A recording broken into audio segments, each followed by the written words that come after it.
Of course, each team will have a maximum of 5 minutes to perform their bench shell, including entrance and exit. Costumes and props are encouraged to enhance the visual and auditory impact of the performance. Costumes should be appropriate and not daring. Make sure that your strand shirt will be a significant part of your costumes.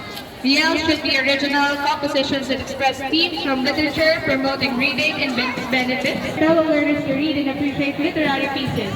And teams must ensure their performance is respectful and does not touch on any sensitive issues related to race, ideologies, or individuals. You know